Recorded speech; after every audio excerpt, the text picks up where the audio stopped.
Filipenses 4, versículo 10, na Bíblia aqui que eu estou em mãos, diz o seguinte: alegrei-me sobremaneira no Senhor, porque agora, uma vez mais, renovaste ao meu favor o vosso cuidado, o qual também já tinhas antes, mas faltava oportunidade. Digo isso não por causa da pobreza, porque aprendi a viver contente em qualquer situação. Tanto sei estar humilhado, como também ser honrado.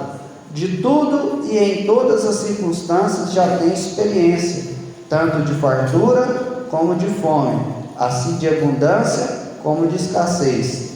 Tudo posso naquele que me fortalece. Todavia, fizestes bem, associando-vos na minha tribulação. Amém? Se sente aí com a sua Bíblia aberta. Glórias a Deus. Nós estamos aqui nessa campanha, aonde nós estamos aprendendo à luz da Bíblia passos para alcançarmos a nossa vitória. E nessa noite o subtema é contentamento.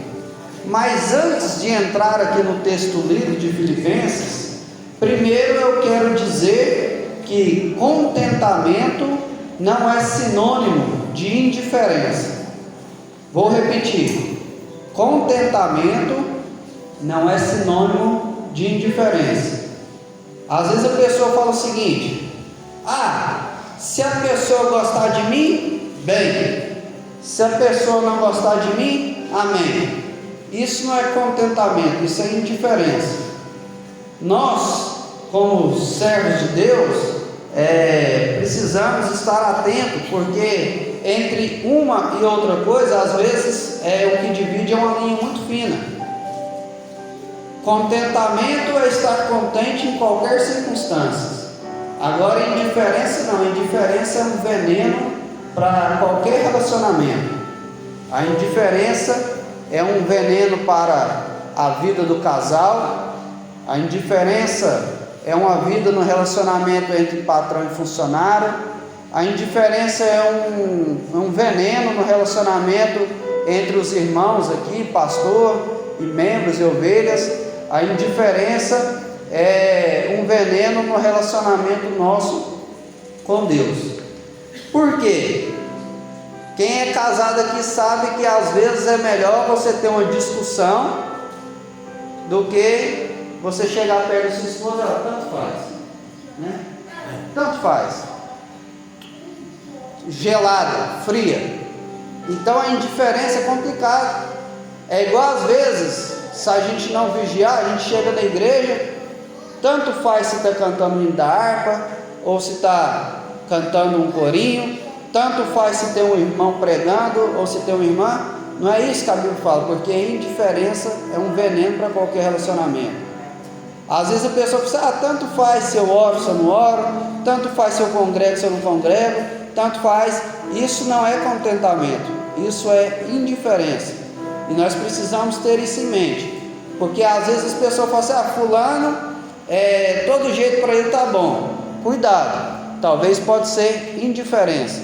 E a indiferença, como eu disse aqui, é um veneno para qualquer relacionamento. Para qualquer relacionamento. Mas eu sei que nós não temos que viver em primeiro lugar para agradar homens. Nós sabemos que em primeiro lugar nós temos que viver para agradar a Deus. Mas é fato que agradando aos homens, nós agradamos a Deus. Fazendo bem para os homens, para as pessoas, nós estamos agradando a Deus. Quando Pedro foi ter o seu ministério restaurado por Cristo, o que Jesus falou para ele? Tu me amas? E ele: eu amo, então apacenta as minhas ovelhas. Ou seja, nós demonstramos o nosso amor a Deus, cuidando uns dos outros. Aí você fala assim: eu não sou apóstolo igual o apóstolo Pedro era, eu não sou pastor como Pedro era, mas você é embaixador de Cristo, você é representante legal de Deus aqui na terra. E assim como ele que não despreza ninguém, você também não pode desprezar ninguém, eu também não posso desprezar ninguém. Infelizmente nem todos os dias nós estamos bem, infelizmente nem todos os dias nós estamos receptivos para uma boa conversa, para um bom relacionamento, mas temos que lutar dia a dia para quê? Para que nós não venhamos se tornar pessoas indiferentes. Nós vivemos, irmãos, num mundo que cada dia mais as pessoas estão indiferentes. Vou dar alguns exemplos. Nós já acostumamos ir ali no centro da cidade e ver aquele povo bêbado ali caído ali na praça. Então, aquilo ali já ficou algo comum. Mas isso não pode acontecer na nossa vida. Nós já acostumamos ligar o noticiário e ver guerra. Mas isso não pode ser algo comum. Tanto faz se está tendo guerra, se não está tendo guerra. Não, isso não pode, porque isso atrapalha a igreja de prosseguir para o alto, né? Eu vi um pastor falando, pastor Paulo, eu estive lá em Urutaí, pregando na igreja, a nossa igreja, eu também sou DGL também. Eu estive lá, e aí ele falou que o primeiro dia que ele passou um vídeo das crianças lá na África, disse que foi um chororô na igreja. Todo mundo chorou e ficou emocionado, mas depois as outras vezes vai ficando comum. Por quê? Porque facilmente a gente acostuma até mesmo com as coisas ruins. É igual quem trabalha num lugar, igual tem recicladores ali, que tem aquele cheiro fortíssimo. Quando a gente passa ali, oh meu Deus, misericórdia. Mas quem está trabalhando lá acostuma com aquilo ali. E isso, irmãos, vai ficando comum, normal. Eu não quero tomar muito tempo nisso aqui antes de entrar no texto, mas nós temos, irmãos, que entender que contentamento não é indiferença. Nós não podemos ficar indiferentes com o marido tratando mal a esposa tratando mal o marido. Ali perto de casa ali, a maioria das casas são de aluguel, e já passaram pessoas por ali que eu vi a própria mãe xingando os filhos de coisas que eu não tenho nem coragem de repetir aqui. A gente não pode se acostumar com esse tipo de coisa. Nós não podemos ficar indiferente com esse tipo de coisa. Nós temos que clamar e buscar a Deus, né? Às vezes a pessoa fica acostumada, fica indiferente com a casa bagunçada, cheia de panela na pia, o quintal, aquela bagunça, o carro, aquela mulambagem. Não pode, irmãos. Nós precisamos entender que nós não podemos ser pessoas indiferentes. E eu quis pontuar isso aqui bem, para nós entrarmos na questão de contentamento, mas que fique bem claro: estar contente não é a mesma coisa que ser indiferente, tanto faz. Esse negócio de tanto faz não pode para nós não. Nós precisamos ser pessoas que sempre almeja melhorar, que sempre almeja crescer mais na presença do Senhor, amém?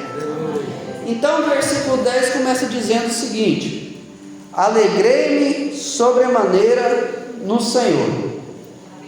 Quando nós vamos ler o livro de Atos, nós vamos ver que Paulo foi um dos fundadores da igreja na cidade de Filipos. Ele, junto com Silas, chega naquela cidade, começa a pregar o evangelho, começa a fazer a obra de Deus, funda ali uma igreja belíssima. E ao longo do tempo nós vamos ver que Paulo, ele ficava um tempo na igreja pregando e ensinando, depois ele ia para outra cidade, fundava outra igreja, depois voltava confirmando aquelas igrejas. E Paulo deixou ali aquela igreja ali, recém-formada em Filipos, foi fazer a obra. E quando Paulo escreveu essa carta aqui aos Filipenses, Paulo estava preso. Igual o pastor Artal, igual a pastora Jô, eu também já tive algumas oportunidades de ir lá no presídio, pregar a palavra. A cadeia hoje, num país que bandido é quase que idolatrado pelas autoridades, já não é um lugar bom, é um lugar ruim. Agora imagina, há quase 2000 anos atrás, quando não tinha direitos humanos, quando não tinha essas pessoas aí defendendo bandido, o trem lá era terrível, irmãos. Mas Paulo, mesmo preso, ele não deixou de cumprir o seu ministério, e a maioria das cartas que nós lemos aqui hoje foi fruto das escritas dele em prisões. E ali Paulo escreve essa carta à igreja de Filipenses, e Paulo ficou muito alegre porque mais uma vez a igreja de Filipos demonstrou o seu amor por ele através dos bens materiais. Tem um livro aí, eu nunca li, mas eu já ouvi falar sobre ele, as linguagens do amor. E uma das linguagens do amor é presente, né? Tem pessoa que ela não dá conta de dar aquele abraço, né? De estar junto, de falar um eu te amo, mas assim, a forma dela demonstrar amor é presenteando alguém, abençoando alguém. E Paulo fala que muito se alegrou por causa que ele mais uma vez viu o amor da igreja de Filipos através da oferta que a igreja fez para ele. Você que está com a sua Bíblia aberta aí, veja aí no versículo 15 a seguir o que diz: e sabei também vós, ó Filipenses, que no início do Evangelho, quando eu parti para a Macedônia, nenhuma igreja se associou comigo no tocante a dar e receber, senão unicamente vós outros. Ou seja, a única igreja que se associou com Paulo na questão de dar e receber. Por que dar e receber? Porque Paulo dava as instruções da parte de Deus para aquele povo, e recebia também dinheiro, recebia também donativos, recebia também condições para que ele pudesse sobreviver. Porque dar e receber, irmãos, o próprio nome já fala, é uma via de mão dupla. Eu abençoo o John, às vezes ele não vai me abençoar, mas a pastora Jo vai me abençoar. Ela me abençoa, talvez não vai ser eu que vou retribuir, mas o Cleito vai lá e abençoar ela. Isso aí vai ser num ciclo. Por quê? Porque a lei da semeadura não falha. E ali Paulo ficou muito alegre. Aí você vai ver aí na sequência de leitura, olha o versículo 16, né? Porque até para Tessalônica mandasses não somente uma vez, mas duas, o bastante para as minhas necessidades. Ou seja, Paulo passando dificuldade, Paulo passando luta, e Deus usou a igreja ali de Filipos para abençoar ele financeiramente. Aí ele deixa claro aqui no versículo 17: não que eu procure donativos, mas o que realmente me interessa é o fruto que aumente o vosso crédito. Sabe o que Paulo está falando aqui em outras palavras? Para mim, eu sei que se vocês não mandar para mim, Deus vai suprir de outra forma, mas o que me deixa feliz é porque eu sei que cada donativo, que cada denário, que cada oferta, que cada roupa que vocês mandam para mim é uma sementinha que vai produzir fruto para vocês mesmos. Olha para você ver, antes de Elias ir lá na casa da viúva, falar para ela fazer o bolo para ele, quem que sustentava Elias antes disso? Deus, né? Depois que Elias foi lá sustentado pela viúva, a viúva sustentou ele, quem que continuou sustentando Elias? Deus. Mas depois que aquela viúva deu aquela oferta para Elias, enquanto não veio chuva, não faltou o azeite na botija e a farinha na panela. Então quem que foi mais abençoado? Elias, que já dependia de Deus, ou aquela mulher que depois que deu aquela oferta teve abundância na vida dela? Está vendo tanto que o mundo espiritual é interessante? A irmã falou aqui sobre o mundo espiritual. E ali Paulo fica feliz, fica muito alegre. E aqui nós chegamos no versículo 11, que é o versículo chave para o subtema do dia de hoje. Digo isso não por causa da pobreza, porque aprendi a viver contente em toda e qualquer circunstância. Veja que Paulo não diz: eu nasci sabendo a viver contente. Ninguém nasce sabendo viver contente, não. Para nós termos uma vida de contentamento, nós temos que aprender. Aprender através da palavra, aprender com Deus, aprender através dessa experiência, que é o que aconteceu com ele. E ele aprendeu, porque, como eu disse, ninguém nasce sabendo. Eu fico vendo meus filhos. Hoje a gente foi ali na casa da Estelinha, passar uma tarde lá, e aí tomou banho de piscina, né, almoçou, aí deu a hora de ir embora, a Manuela emburrada. Você viu que até agora ela estava com a carinha meio fechada, né? Não contenta de ficar 4 horas na piscina tomando banho, almoçar bem, quer ficar até de noite. Porque o contentamento ele não vem de fábrica, você não sabe disso. E cada um é desse jeito. Eu lembro no começo do meu casamento, que a minha esposa falou assim: eu queria trocar as janelas aqui da casa. Vamos trocar. Aí não dava certo aquele mês, ela emburrava, ficava chateada. Calma, mulher, vai dar certo, calma. Mas o treino não dá certo, tal. Eu falei assim, calma. Não é errado você querer as coisas, mas o errado é o quê? Quando você não tem o que você quer, você ficar triste, emburrado. Isso que é errado. Mas é só ela que é assim? Não é. Todos nós. Muitas vezes baixa em mim lá o Gideão. Senhor, sou o menor da minha casa, da minha família eu sou o mais pobre, o mais pequenininho. Todo mundo tem carrão, casona. Mas aí logo o Espírito vem e fala assim: você tem muito mais do que você precisa. Você tem muito mais do que você precisa. Eu sei que nem todos vão ter oportunidade de ir num país bem pior do que o Brasil financeiramente, igual eu tive a oportunidade de ir lá na África. Mas quando você vai lá, você volta contente por coisas assim que nunca valorizou. Exemplo, ligar uma torneira e sair água. Uma das coisas que eu mais sofri lá é tomar banho. Eu tomo banho em casa é meia hora, 40 minutos. Chegava lá, tomar banho de copinho.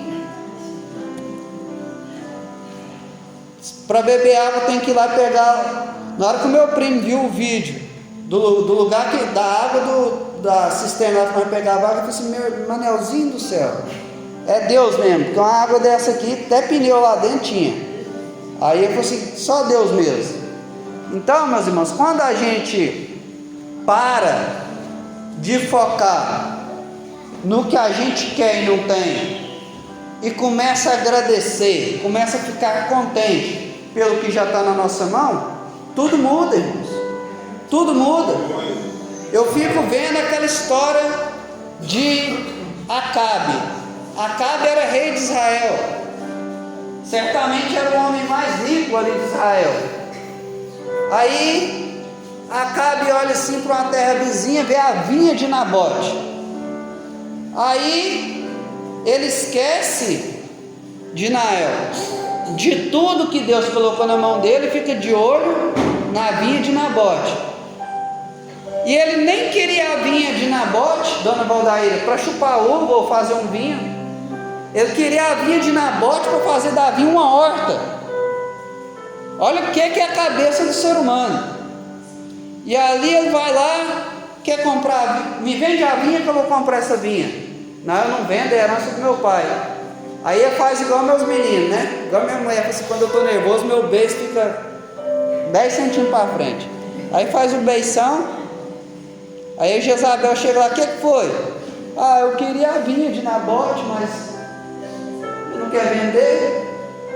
Aí Jezabel maligna do jeito que era, vocês conhecem a história. Mas o que é o X da questão?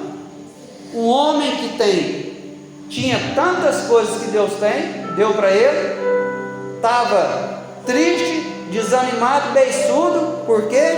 Porque estava de olho no que era do outro. E quantas vezes é assim? Quantas vezes a pessoa está feliz, animada, aí pega o celular, começa a olhar no Instagram, aí vê que a amiga viajou para a praia, aí fica depressivo na hora. Estava feliz, mas aí viu, né, que alguém teve uma conquista, desista, fica desanimado na hora. Isso é do ser humano. Eu fico vendo meus meninos, eu pego para ensinar para eles: ó, meu filho, porque eu tenho 3. O Davi não é porque ele está ali, mas também a idade ele não é assim. Mas os 2 pequenos é uma competição. Se um chegar aqui no final do culto e dar um folheto aqui desse aí, da campanha de vocês para um, e o outro não ganhar, já começa, principalmente o Miguel, dramático. Mas é porque o povo não gosta de mim. Deu o folheto ao Manuel, não deu, é só comigo que acontece isso. É só eu que tropeço, é só eu que caio, é só eu que tenho que ir no médico. Por quê? Porque nós precisamos aprender a viver contente. Nem Paulo, que era Paulo, que foi até o 3º céu, ele sabia de berço ser contente. Nós precisamos aprender a ser contente. Amém? Amém. Profetiza aí na vida do seu irmão que Deus te ensine a ser contente. Aleluia. Glória a Deus. Eu recebo isso na minha vida. Maravilha. Aleluia. Glória a Deus. Meus irmãos, e essa questão da pessoa desejar o que é do outro e não ser contente com o que tem, é terrível. Quantos casamentos foram acabados por causa disso?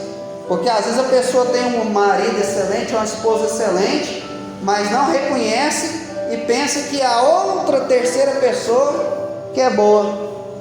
Vai ver, não era nada daquilo, irmãos. Então nós precisamos vigiar muito nisso, né? Às vezes a pessoa ora tanto pedindo a Deus uma porta de emprego, aí daqui a pouco aquele emprego mais não presta, o outro emprego que é bom, e não para em lugar nenhum. Vem para a igreja aqui da DGO, a DGO é uma benção e tudo, acontece alguma coisinha, a igreja DGO já não presta mais, a outra igreja que presta.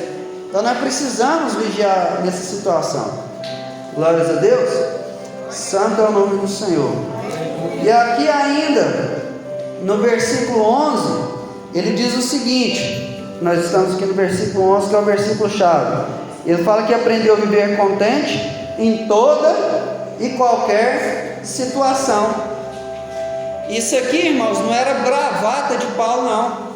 Isso aqui não era, como diz o goiano, isso aí não era migué de Paulo, não. Isso aí não era, como diz os jogadores aí de truca, isso aí não era Paulo blefando, não. Era fato. Paulo e Silas chegou na cidade de Filipos, e todos os dias eles iam para a beira do rio, num lugar de oração. Só vitória, pastor Nunes? Orar na beira do rio? Só vitória, né? Todo dia eles iam para a beira do rio, num lugar de oração. E aí saiu uma mulher que tinha um espírito de adivinhação e começava ali a encher a bola deles. Esses homens são os homens de Deus, vocês conhecem a história, não preciso ficar aqui dando detalhes. E ali eles vão lá, expulsam o demônio daquela mulher, e por causa daquilo ali, eles vão parar na cadeia. Como eu disse, a cadeia naquela época era muito pior, e a Bíblia vai falar que eles estavam amarrados, né, de pés e mãos. Quem sabe aqui, quem sabe sobre presídio, sabe que lá na cadeia tem muito mais regra do que aqui, muito mais. E uma das regras lá é que tal horário, todo mundo caladinho, sossegado, deixar o povo dormir. Mas já era perto da meia-noite. E se você não sabe por que a palavra porque o nome chama meia-noite, é porque naquela época, quando existia energia, quando existia televisão, quando existia celular, meia-noite era a hora que o povo estava no melhor sono, como se fosse hoje 3 horas da manhã para nós. E já era perto da meia-noite, eles estavam cantando e orando e adorando ao Senhor. Aleluia. O que significa? Está na beira do rio, orando, adorando, comendo certamente ali um peixinho na brasa, um pãozinho. Glória a Deus, está contente. Mudou a circunstância, está na prisão com as costas sangrando, com febre, que você sabe que quando você machucado assim, mas se dá até febre no local, eles foram açoitados de vara, está sofrendo ali no lugar ruim. Mudou a circunstância, mas não mudou o propósito. Eles ainda continuavam contentes, adorando e orando. Por quê? Porque a alegria do crente tem que vir de dentro para fora. Quando eu estava com a minha perna machucada, fiquei 1 ano naquela luta, naquela labuta lá, e um dia eu estava assim, muito triste, aquela situação, e eu comecei a ficar paranoico. Eles passavam, o médico passava o remédio, eu virei perito em ler bula de remédio. Se você ler uma bula de qualquer remédio, você fica apavorado, é tenso. E ali eu fui ler a bula de um remédio lá, e nas contraindicações estava lá, rompimento de tendão do ombro e de Aquiles. Eu falei assim, mas é isso que eu estou aqui. E aí eu comecei a me dar um desespero, e o médico lá de Caldas Novas falou assim que, um dos médicos falou assim, você vai acabar perdendo essa perna. Estava aquela sangueira, aquela cheia de pus. E aí eu pensei, meu Deus do céu, eu vou ficar sem perna e tal. E aí naquele desespero, aí eu esqueci por uns minutos o que eu queria e não tinha, que era saúde, andar bem naquela época. Mas eu coloquei os olhos no que eu já tinha, o nome escrito no livro da vida. Aí eu pensei assim, é mesmo, né, Espírito Santo de Deus? Lá no céu não vai ter ninguém perneta, lá no céu não vai ter ninguém precisando tomar antibiótico, lá no céu não vai ter ninguém aleijado, ninguém cego. Então o que eu mais preciso eu já tenho, que é meu nome escrito no livro da vida. Eu comecei a glorificar a Deus ali naquele banheiro, e a partir daquele dia Deus começou a mudar meu cativeiro, começou a mudar a minha história, porque eu tirei os olhos do problema e comecei a agradecer pelo que eu já tinha na minha vida. Glórias a Deus. Vamos aqui para a gente encerrar dentro do tempo. E aqui eu vou acelerar aqui. O versículo 12 diz o seguinte: sei tanto estar humilhado como ser honrado. Tem gente, irmãos, que sabe ser honrado, mas se for humilhado, se brincar sai até no tapa. Não aceita de jeito nenhum, não tem humildade para ser humilhado. Já tem outras pessoas que sabem até ser humilhado, mas se Deus honrar ele um pouquinho, ele já pensa que é o super blaster, mega, lugar nenhum mais não cabe ele. Então, se nós queremos viver uma vida de contentamento, nós precisamos aprender a ser humilhado, porque vai acontecer, principalmente na vida do crente. Para você não perder a bênção, para mim não perder a bênção, muitas vezes você vai ter que engolir o sapinho lá, porque senão você perde a bênção, porque a ira do homem não opera a justiça de Deus. Mas você também vai ter que aprender a ser honrado, porque o que acontece? Se você não aprender a ser honrado, você vai se ensoberbecer, e a soberba precede a ruína. E ali Paulo vai dizer o seguinte, ele vai continuar dizendo, né, que tanto ser humilhado como também ser honrado, de tudo e em todas as circunstâncias já tem experiência. Meu irmão, a experiência é algo que nós sempre precisamos pedir a Deus, ter experiência, porque quando você vai pegando experiências, você vai tirando de letra as coisas. É igual a mulher que tem experiência para fazer comida, um exemplo. Se ela já tem experiência de fazer comida para 50, se falar assim, eu vou fazer uma comida para 60, não, ela dá os pulos ali e faz. Se a pessoa já tem experiência para dirigir um carro, para viajar longe, ele pega o carro e vai. Então nós precisamos ter experiência. Glórias a Deus. Eu vou partir aqui para frente aqui, para a gente encerrar. E o versículo 3 vai dizer o seguinte: tudo posso naquele que me fortalece. O comentário bíblico wesleyano vai dizer que esse versículo poderia ser traduzido da seguinte forma: eu sou forte para todas as coisas no que Cristo me capacita. Olha que interessante, Nayara. Eu sou forte para todas as coisas naquilo que Cristo me capacita. Davi era perito em funda. Não, irmãos, porque Cristo capacitou ele. Amém? Moisés, fiz um curso no Instituto Universal, quem quer consegue, de abrir o mar com um cajado. Não, era Deus na vida dele, Deus capacitou ele. Isso em tudo na nossa vida, irmãos. A gente só consegue fazer algo bem feito quando Cristo nos capacita. Estende suas mãos assim, eu quero profetizar sobre a sua vida. Glória a Deus. Senhor, nos capacita, Pai, para toda boa obra. Nos capacita, Pai, para ganhar as almas perdidas aqui de Palmeirinha. Nos capacita, Pai, no mercado de trabalho, para que nós possamos ter dinheiro para investir na obra do Senhor. Nos capacita nos dons espirituais, para que essa cidade possa conhecer que aqui tem profeta e profetiza da parte de Deus. Pai, nos capacita para ensinar as nossas crianças no caminho que se deve andar, e que para o Senhor possa levantar um grande exército nessa cidade de Palmeirinha. Em nome de Jesus, ó Pai, eu profetizo sobre a minha vida e sobre a vida da tua igreja, Pai. Aleluia. Glorifica ao Senhor, aleluia. Aleluia. Louvamos e te agradecemos. E eu encerro aqui dizendo o seguinte, irmãos. Aleluia. Versículo 14 diz o seguinte: Paulo falando para a igreja: todavia fizestes bem associando comigo na minha tribulação.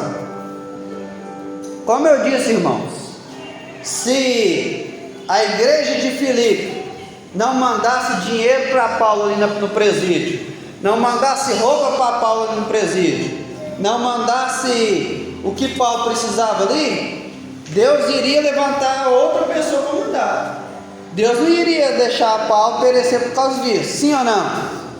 Mas Paulo falou o seguinte, que agradecia a eles porque eles fizeram isso.